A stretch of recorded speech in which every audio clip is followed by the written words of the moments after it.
Assalomu alaykum aziz obunachilar. Bugun sizlar bilan Kambegitda o'z namoyishini ko'rsatadi. Sizga ko'p narsa aytib berishim kerak. Bu uzoq hikoya. Qisqasi qilib aytganda, kosmosdan asteroid Yerga qarab tushdi. U asteroidda qanaqadir zaharli gazlar bor ekan. Uni hidlagan odamlar, zombilar titanlashib katta titan zombiga aylanishdi va butun dunyoni bosib olishga harakat qildi. Bu yerdan faqat kamchilik odamlar tirik qolishga omon qoldi va men ham ularning orasida ko'pchilik do'stlarim bilan omon qolgan edim va hozirda ular ovga chiqib ketishgan edi. Tirik qaytishadimi qaytishmadimi bilmadim. Oradan lekin 2 kun o'tdi. Bir o'zim bunkerda qolib ketdim va bunkerda sizlar bilan birga yashashda davom etaman. Bunker bilan tanishtirib chiqishga ijozat bering. Hali ham menga obuna bo'lmagan bo'lsangiz, obuna va like bosib qo'yishni esingizdan chiqarmang. Qanchalik ko'proq obuna va like bo'lsa, keyingi videolar shunchalik tez chiqadi. Sizlar bilan ba'zilar bilan tanishtirib chiqaman hozir. Qani ket. Enderman meni o'ldirmoqchi.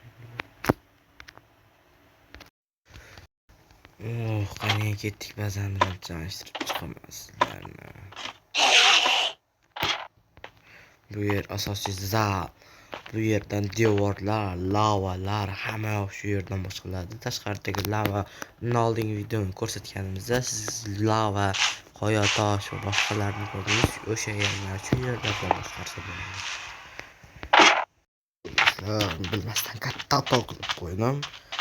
Darvozalar bek, uni ustida turgan holatda tushib ketib qoldim pastga. Va hamma magma, devor, hamma yoqni o'chirdim. Chunki do'stlarim qaytib kelishi mumkin edi. Yopib qo'ysa kirib olmaydi.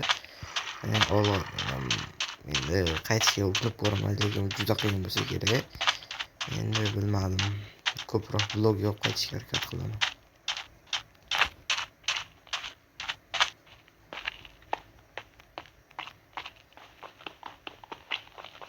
Tezroq.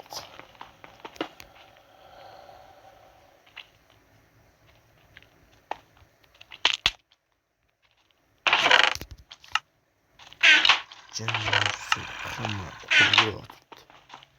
Mayli. Kirkamni ham olmoqman, shunisi bilan qo'yam.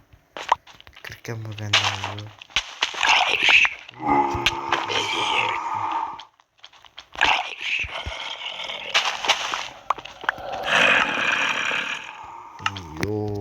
bola.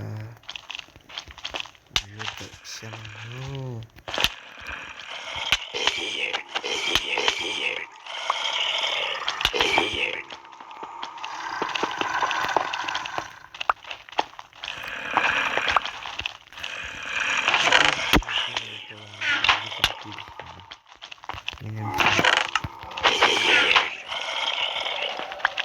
Yerdan qanday chiqib ketganimni ko'rishni xohlasangiz, 50 ta likedan so'ng ikkinchi qism chiqadi.